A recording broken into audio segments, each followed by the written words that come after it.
Finally divided iron लेते हैं, देखिए आयरन मेटल को लेते हैं पाउडर फॉर्म में और उसको एक ट्यूब के अंदर, ग्लास ट्यूब के अंदर बंद करते हैं।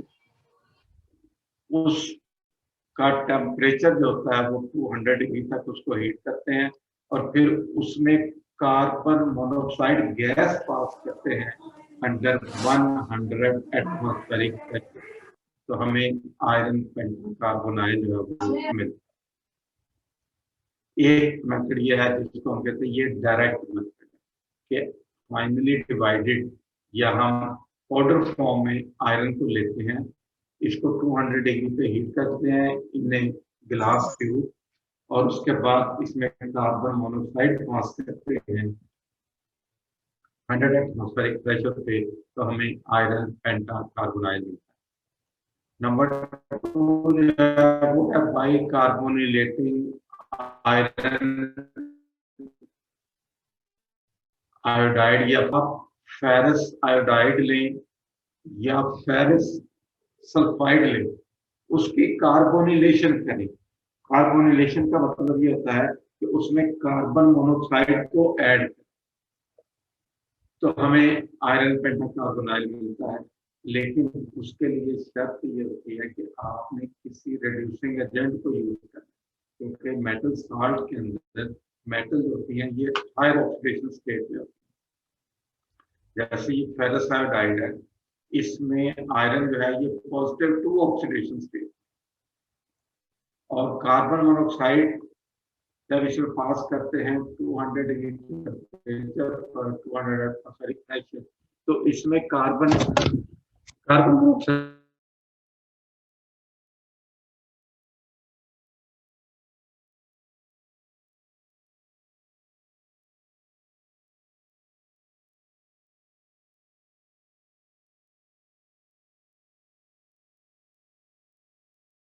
क्लियर से नजर आती।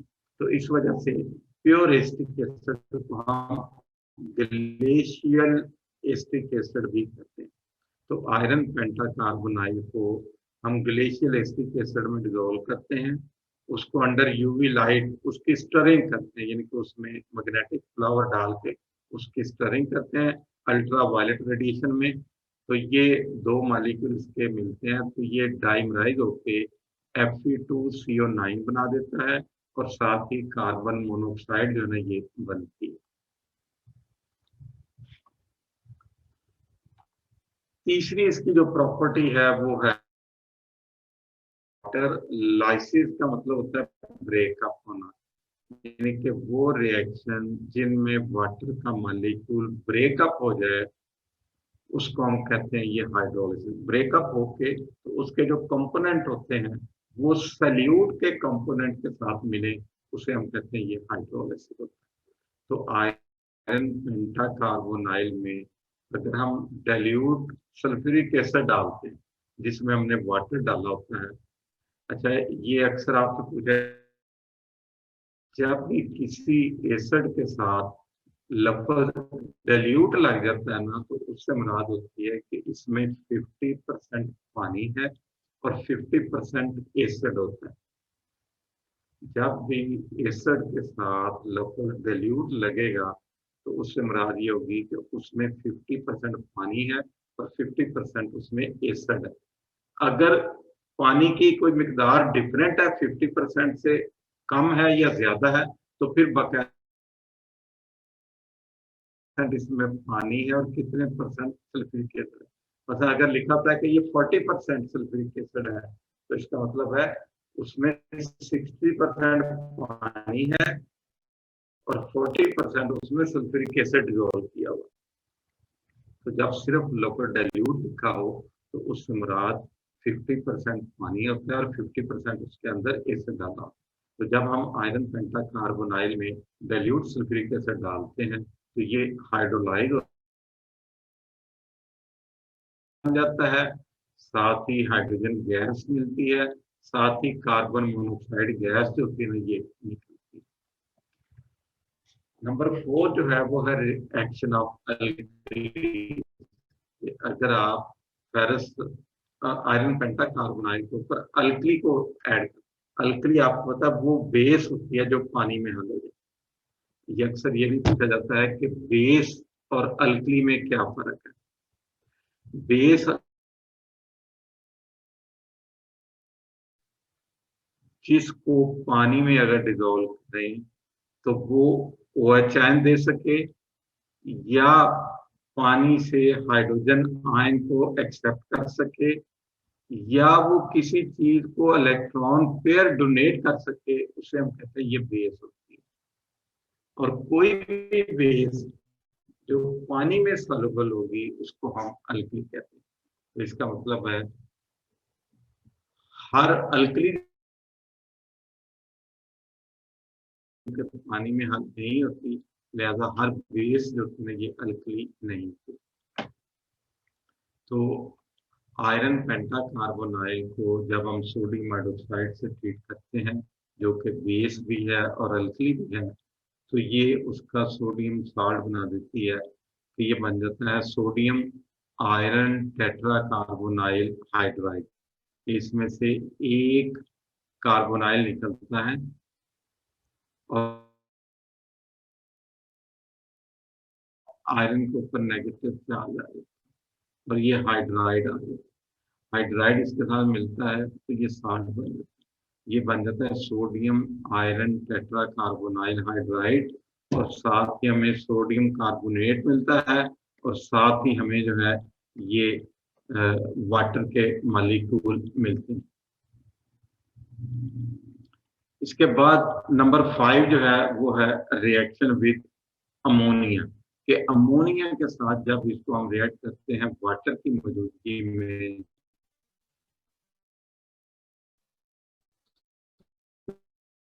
तो ये टेट्राकार्ब है, इसको ये अमाइनो डेरिवेटिव है फॉर्मिक एसिड का, तो ये बन जाएगा। इसी तरह से इसको हम ग्लाइस, तो ये अमाइनो ग्रुप लग जाता है, और अगर H यहाँ पे होता तो वो फॉर्मिक एसिड था, लेकिन वो निकल जाता है तो उसकी जगह NH2 आ जाता है। नंबर 6 जो है वो है रिएक्शन विद हेलोजन।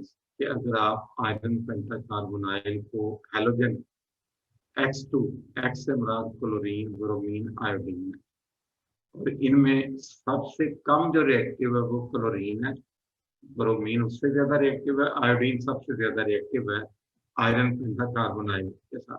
इसीलिए आपने देखा था कि आपने पीछे भी पढ़ा था कि आयरन टेट्राकार्बोनाइल आयोडाइड के जो डेरिवेटिव होते हैं ना वो ज्यादा स्टेबल होते हैं, क्योंकि ये आयोडीन उसके साथ फौरी तौर पर रिएक्ट करते हैं। तो ये बन जाता है FeCO4, और यहाँ पे हेलोजन के 2 एटम आ जाते हैं, और आमतौर पे ये आयोडीन, और उसकी केमिस्ट्री आपके सिलेबस में भी आप पढ़ेंगे। साथ ही कार्बन मोनोऑक्साइड मिलेगी। नंबर 7 जो है वो है रिएक्शन विद नाइट्रिक ऑक्साइड। कि नाइट्रिक ऑक्साइड के साथ जब इसको हम रिएक्ट करवाते हैं, इनके एक ग्लास ट्यूब में इसको बंद करते हैं आयरन पेंटाकार्बोनाइड को, फिर उसको 95 डिग्री पे हीट करते हैं और उसमें नाइट्रिक ऑक्साइड गैस पास करते हैं, तो इसमें से 3 कार्बोनाइल निकल जाते हैं। उसके बदले में 2 नाइट्रोसाइल ग्रुप, और ये बी पाई एक्सेप्टर लिगेंड है, तो ये 2 नाइट्रोसाइल और 2 कार्बोनाइल आयरन के साथ अटैच जाते हैं, तो इसका नाम होता है आयरन डाई कार्बोनाइल डाइनाइट्रोसाइल। नंबर 8 जो है वो है एक्शन ऑफ एयर या ऑक्सीजन। कि अगर आप इसको एयर या ऑक्सीजन में रखते हैं तो ये एयर के अंदर मौजूद ऑक्सीजन से रिएक्ट करके गैस हमें मिलती है। नंबर 9 जो एक्सक्यूज है मी वो सर, जी बेटे सर ये जो रिएक्शन नंबर 7 था उसमें जी रिएक्टेंट वाले साइड पे NO के साथ 2 भी तो आना चाहिए ना वैलेंसी पूरे करने के लिए। नहीं जैसे नहीं वहां पे 2 हैं। नहीं, ये आप पढ़ेंगे नाइट्रोसाइल के बारे में। नाइट्रोसाइल जो है ना ये पाई एक्सेप्टर लिगेंड है, ये 1 इलेक्ट्रॉन डोनर के तौर पे भी काम करता है, 2 इलेक्ट्रॉन डोनर के तौर पे भी काम करता है, और 3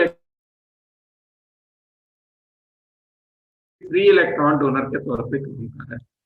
तो 2 नाइट्रोसाइल आयरन को 6 इलेक्ट्रॉन देंगे, क्योंकि एक नाइट्रोसाइल यहाँ पर 3 इलेक्ट्रॉन डोनेट कर, 6 ये देंगे।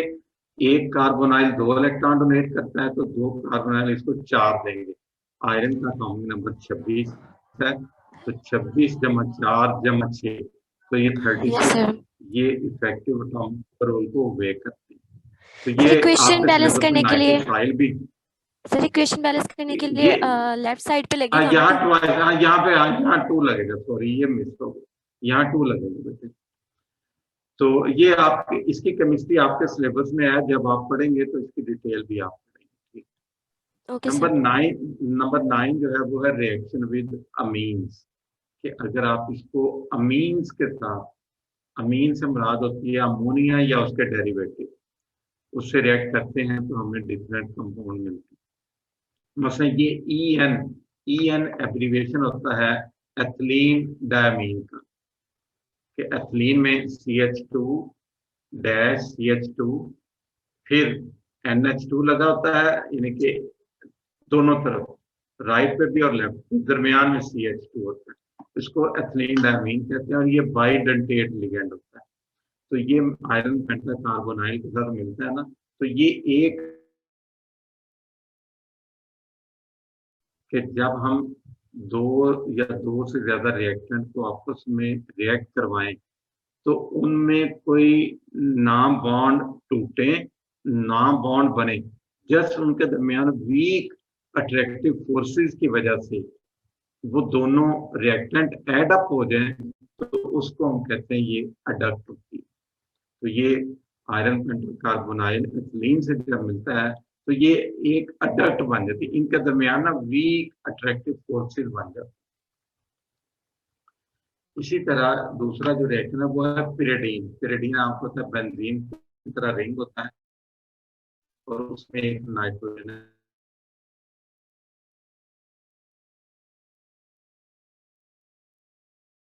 एटम होता है, उसमें भी 3 डबल बॉन्ड होते हैं। इसे ये जब पिरिडीन, बेसिकली इसमें एक कॉम्प्लेक्स साल्ट मिलता है।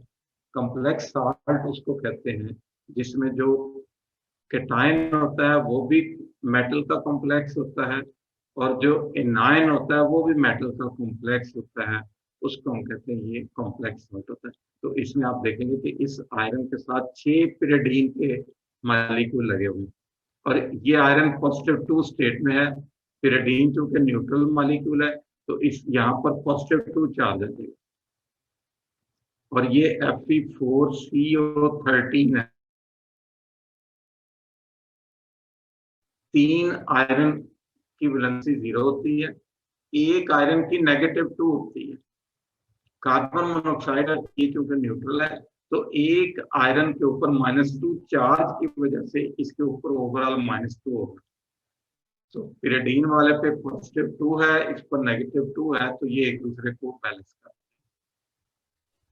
एक्सक्यूज मी सर, सर ये हैं। जी बेटा, पायरिडीन के साथ 6 कैसे आया है और कार्बन मोनोऑक्साइड के साथ 13 कैसे? इन्होंने बुक्स में भी ऐसे लिखा होता है कि बैलेंस नहीं किया होता।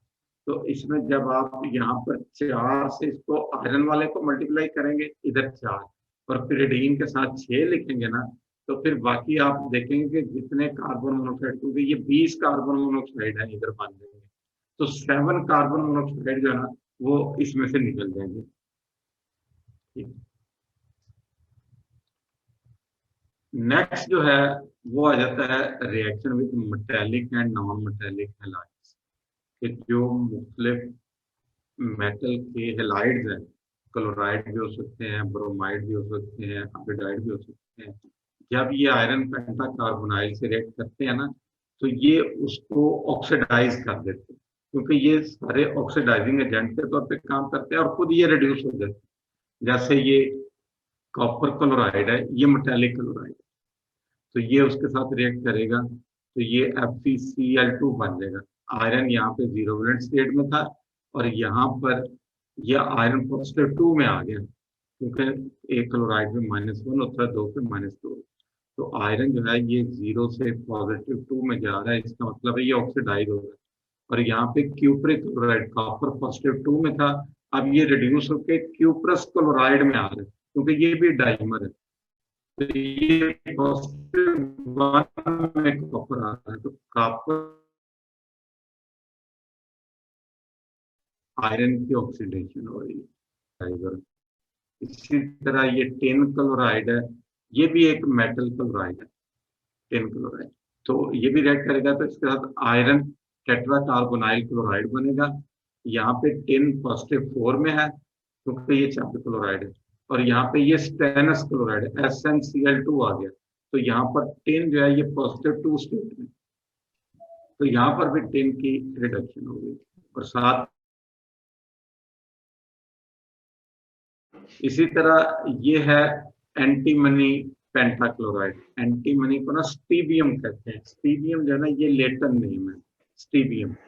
इसको इंग्लिश में एंटीमनी कहते हैं, और जो लेटन लैंग्वेज है उसमें स्टीबियम कहते हैं।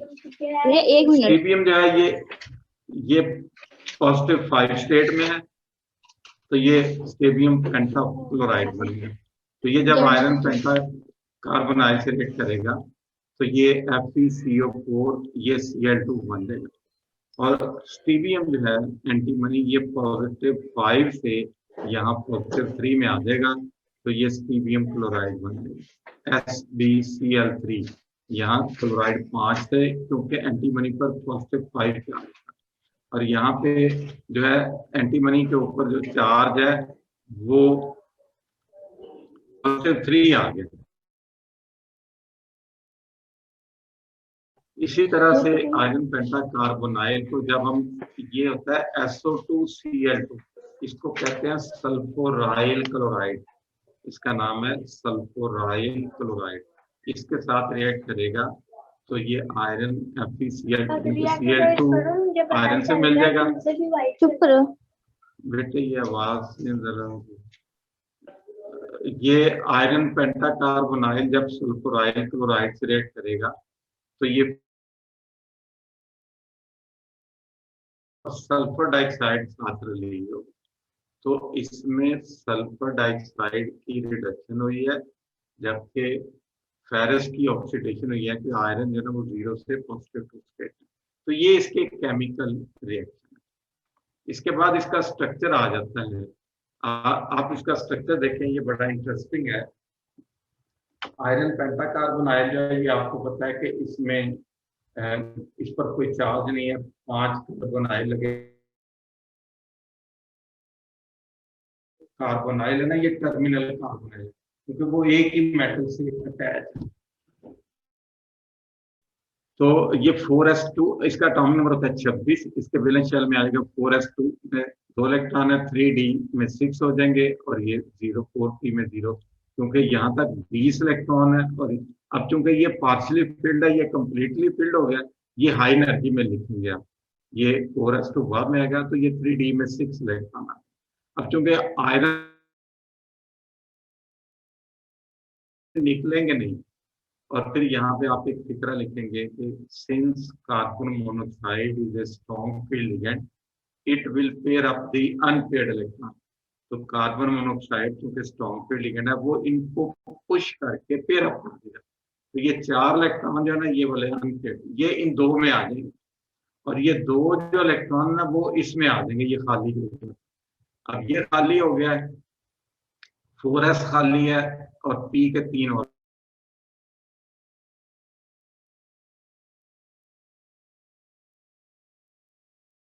डी खाली है, एक s और 3 p, और ये जो d खाली है ना, ये dz² वाला d ऑर्बिटल होता है। अब इसमें आपको पता है एक कार्बोनाइल में एक पेयर। बेटे अब टाइम 1 मिनट रह गया, मैं खत्म करना चाह रहा था इसको। मैं या फिर यह है कि आप दोबारा ऑनलाइन हो जाएं जो ये खत्म होता है। इस तरह करें, अभी ये आप ऑफलाइन हो जाएं, दोबारा सब के सब जो है मैं इसको दोबारा रिपीट कर देता हूँ, क्योंकि ये टाइम खत्म हो गया। चले बाकी बच्चों से भी कह दें ये ज्वाइन कर ले, ये बड़ा इंपॉर्टेंट है ये वाला जो आज का टॉपिक है ना। आप पुराने पेपर को देखें, ये तकरीबन हर साल नहीं तो अल्टरनेट ईयर पे जरूर आ जाता है कि आयरन पेंटाकार्बोनाइल की केमिस्ट्री जो है ना वो बयान करें, तो इसलिए इसको अच्छी तरह समझ लें।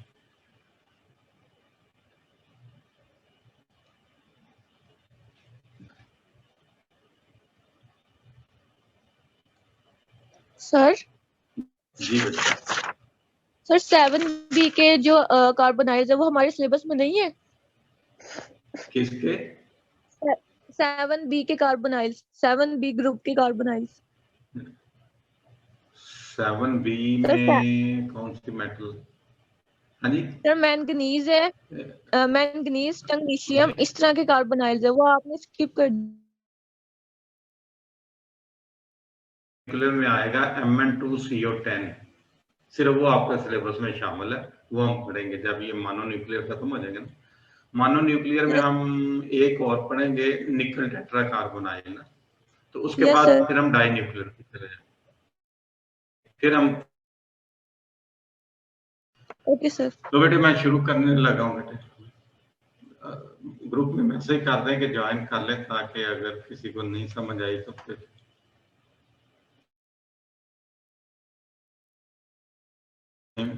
अच्छा जी, हम पढ़ रहे थे स्ट्रक्चर ऑफ आयरन पेंटाकार्बोनाइल।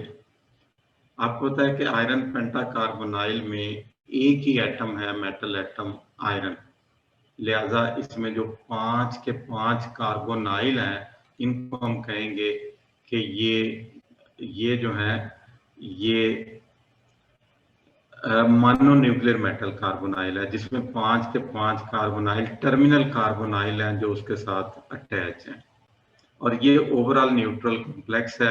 आयरन इसमें 0 वैलेंट स्टेट में। आयरन का एटॉमिक नंबर होता है 26 जब ये 0 वैलेंट स्टेट में होता है।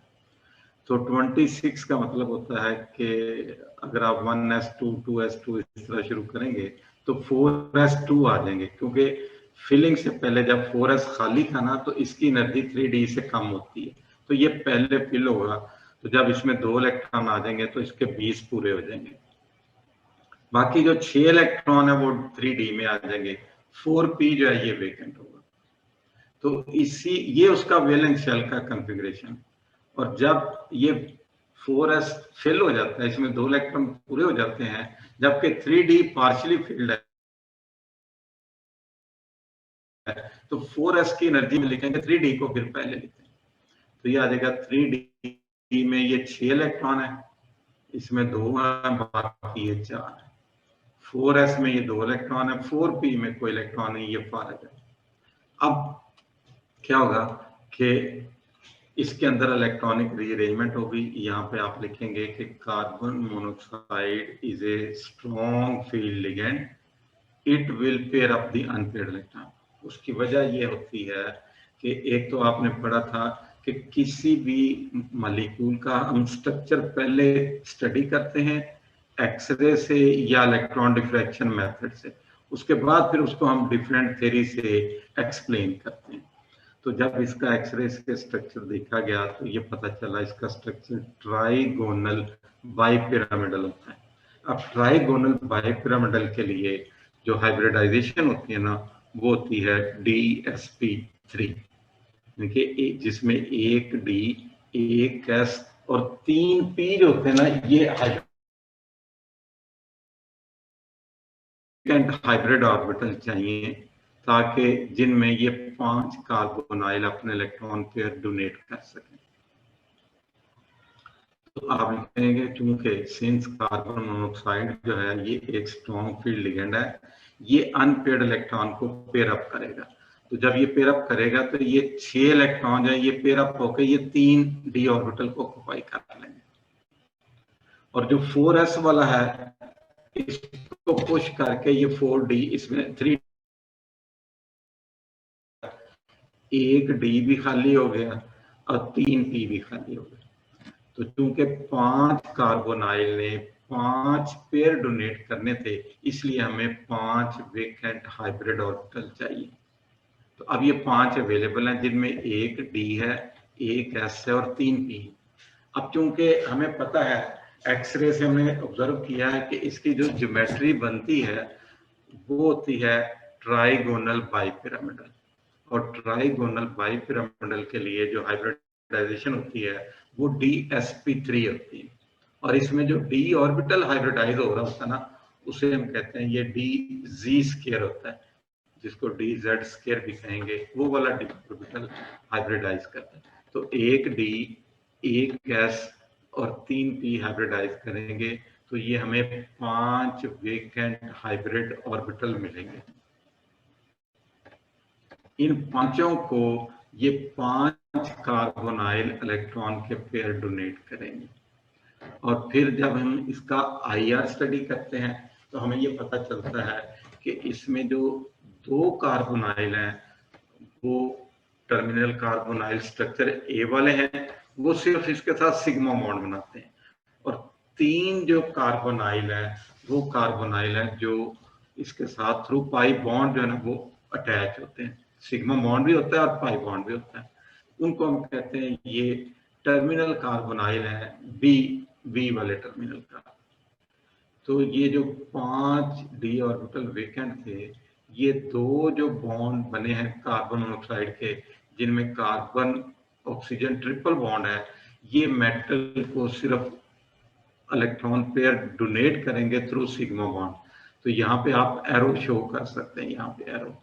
तो चूंकि ये सिर्फ इलेक्ट्रॉन मेटल को इलेक्ट्रॉन डेंसिटी दे रहे हैं, उससे वापस नहीं ले रहे, लिहाजा आप यहाँ पे पार्शियल नेगेटिव चार्ज जो है इन 2 ऑर्बिटल के अंदर डाल सकते हैं, पार्शियल नेगेटिव चार्ज।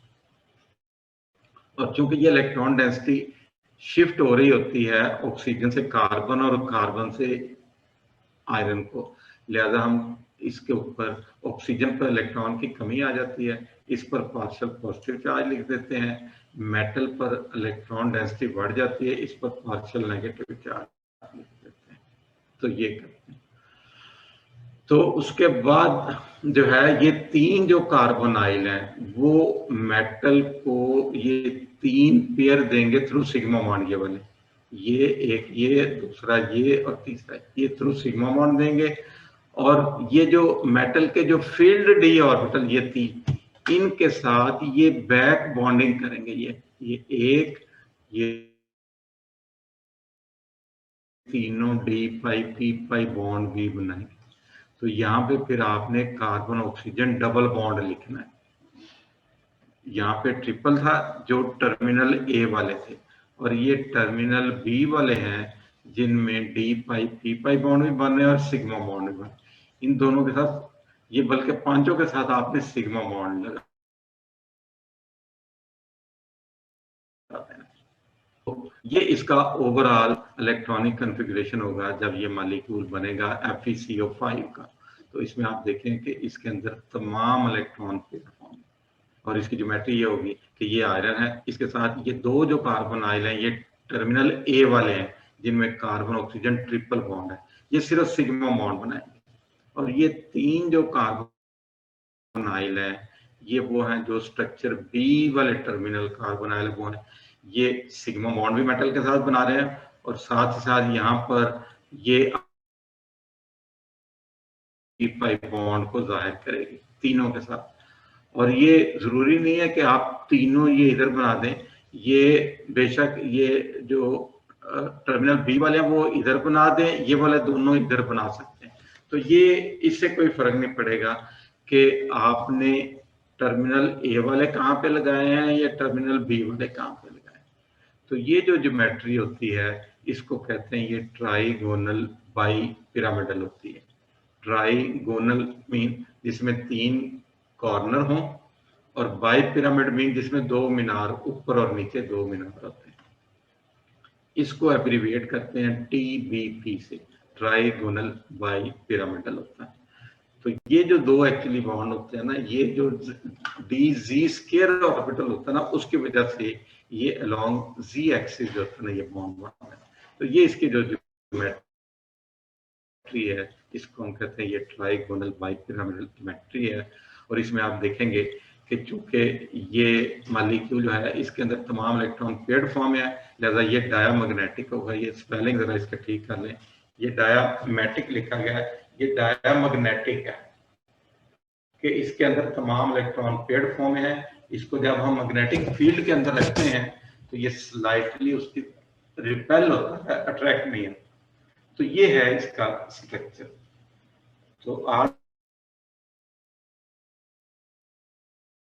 प्रेपरेशन पढ़ी, उसकी फिजिकल प्रॉपर्टीज पढ़ी, उसकी केमिकल प्रॉपर्टीज पढ़ी और उसका स्ट्रक्चर पढ़ा, यानी कि गोया आपने उसकी केमिस्ट्री पढ़ी। इसमें अगर कोई आपके जी क्वेश्चन है तो पूछ लें बेटा। सर आपने जो डीजी स्क्वायर के एक्सिस के अलोंग बॉन्ड का बताया वो रिपीट कर दें जरा। ये वाला जो बॉन्ड होता है ना बेटे, ऊपर नीचे जो बाई पिरामिडल बॉन्ड बनते हैं, ये हमेशा, चूंकि ये जी एक्सिस होता है, इसमें ये वाला जी एक्सिस होता है, ये अगर एक्स एक्सिस होता है तो ये वाई होता है। तो चूंकि इसमें ये जो बॉन्ड बन रहा है ये अलोंग जी एक्सिस बन रहा है, ये इस वजह से जी एक्सिस बन रहा है कि उसके हाइब्रिडाइजेशन में जो डी जी स्क्वायर ऑर्बिटल था ना वो हिस्सा ले रहा है डी। तो ये DsP3 में ये वाला जो डी है ये डी जी स्क्वायर ऑर्बिटल होता है। और सर कोई क्वेश्चन बेटे? जी जो है 3D इसमें 5 है, तो ये पांचों में से कोई से भी 3 बैक बॉन्डिंग बना सकते हैं? हाँ जी, कोई से 3, लेकिन वो फॉर सिमेट्री पर्पस के सिमेट्री रहे तो जो जो जो फील्ड वाले होते हैं ना, जो मेटल के अपने इलेक्ट्रॉन होते हैं डी ऑर्बिट, ये डी पाई पी पाई बॉन्ड बनाते हैं। जो डोनेट होते हैं वो नहीं बना सकते। अब ये नहीं बना सकता, ये तो कार्बोनाइल ले रहा है ना, जो मेटल के अपने इलेक्ट्रॉन पेयर है ना वो बैक डोनेशन करते हैं। मतलब वो चारों कर सकते हैं बैक डोनेशन? हाँ, ये चारों कर सकते हैं, लेकिन चूंकि IR से हमें पता चलता है कि इसमें 3 में बैक बॉन्डिंग होती है, 2 में नहीं। ठीक हो गया सर, बहुत शुक्रिया। और कोई क्वेश्चन है बेटे? नहीं तो सर जी बेटे। सर आपने अडक्ट पढ़ाया था जी पीछे, उसमें हाँ जी। आपने बताया था कि Fe4CO13, उसमें आपने बताया था 3 जो आयरन है उसकी 0 वैलेंसी होती है और 1 की कितनी वैलेंसी होती है? इसमें सर आपने नहीं, अडक्ट वो तो पढ़ाया था। बेटे अडक्ट और चीज है, आप कंफ्यूज कर रही हैं। अडक्ट और चीज होती है, आप कंफ्यूज कर रही हैं आयरन डाइकार्बोनाइल डाई नाइट्रोसाइल के साथ, जिसमें 2 नाइट्रोसाइल ग्रुप NO ग्रुप लगे हुए हैं और 2 कार्बन मोनोक्साइड लगे हुए हैं। उसमें हर कार्बन नहीं, उसके ऊपर नंबर 8 में एक मिनट में देख, सर ये शायद वो पेरिडीन वाले की बात कर रही हैं। मैं एक मिनट ये देख लेते हैं। या सर पीरियड वाला -2 बताई थी सर ने। -2 थी हाँ सर जी, बताई। वो ये वाला, हाँ जी, ये बेटे ये होता है कि एक्चुअली यहाँ पर आयरन के साथ 4 लगे होते हैं ना, और इसके पिरिडिन के साथ 6 लगे होते हैं। तो एक में ये आयरन के साथ, ये आयरन +2 में होता है, इसके साथ 6 पिरिडीन के मॉलिक्यूल लगे होते हैं और इस पर +2 आ जाता है, ये कैटायनिक कॉम्प्लेक्स बन जाता है। और इसके साथ ये एनायनिक कॉम्प्लेक्स है जिसमें ये 4 कार्बन आयरन है और ये 13 कार्बन है। अब इन 4 आयरन में 3 आयरन ऐसे हैं जिन पर कोई चार्ज नहीं है, 0 है, और एक आयरन ऐसा होता है जिस पर -2 होता है। तो चूंकि कार्बोनाइल न्यूट्रल है तो पूरे कॉम्प्लेक्स पे -2 चार्ज आ जाता है। सर आयरन तो इलेक्ट्रोपॉजिटिव है, फिर उस पे माइनस का चार्ज किस तरह आ सकता है? वो बेटे इलेक्ट्रॉन, ये जो एक एटम जो 2 इलेक्ट्रॉन लूज करता है ना, वो अपने साथी दूसरे आयरन को ही दे देता है। ओके तो सर। इसने 2 इलेक्ट्रॉन लूज किए और उसने 2 एक्सेप्ट कर लिए। जिसने लूज किए उस पर +2 आ गया, जिसने एक्सेप्ट किए उस पर -2 आ गया। ओके तो सर। इधर इधर आयरन 5 है ना, तो इधर 5 आयरन आएंगे, 5 आएंगे, तो ये 25 कार्बोनाइल है, 13 इधर है, तो 12 कार्बोनाइल प्लस आप लिखें। ठीक है ओके सर। सर बेटे जी बेटे। सर ये आयरन पेंटाकार्बोनाइल केमिस्ट्री में एक लाइन लिखी हुई है कि स्ट्रक्चर B इज डोमिनेंट, इसका क्या मतलब है? हाँ जी, बी का मतलब है कि ये बी ये 5 कार्बोनाइल है ना, यस सर। ये 2 कार्बोनाइल हैं, ये पांचों के पांचों टर्मिनल कार्बोनाइल। टर्मिनल कार्बोनाइल से मुराद है जो एक मेटल के साथ लगे। इसमें पांचों कार्बोनाइल हैं वो एक मेटल के साथ अटैच है, आयरन के साथ। अब टर्मिनल कार्बोनाइल 2 किस्म के होते हैं, एक वो जो सिर्फ सिग्मा बॉन्ड बनाते हैं, वो टर्मिनल A कहलाते हैं, और दूसरे वो हैं जो साथ डी पाई पी पाई भी बॉन्ड बना लें, इनको कहते हैं ये टर्मिनल B वाले हैं। तो अब A वाले 2 हैं, B वाले टर्मिनल 3 है, तो डोमिनेंट कौन हुए? B वाले बी हो गए वाले ना। जी सर, बी वाले ज्यादा ना, जो ज्यादा होता है वो डोमिनेंट होता है। तो आप कह सकते हैं कि इसमें टर्मिनल B स्ट्रक्चर जो है, इनके 3 कार्बोनाइल जो डी पाई पी पाई बॉन्ड बना रहे हैं, ये डोमिनेंट है, ये 2 जो है ये डोमिनेंट नहीं है। ठीक, सही हो गया। ओके बेटे, और कोई क्वेश्चन है या मैं क्लोज कर दूं फिर मीटिंग? ये मैं रिकॉर्डिंग अभी शेयर कर दूंगा, अगर ये 64 MB से लेस हुई तो ये शेयर अभी हो जाएंगे। ठीक, ओके बेटे, फिर अल्लाह हाफिज।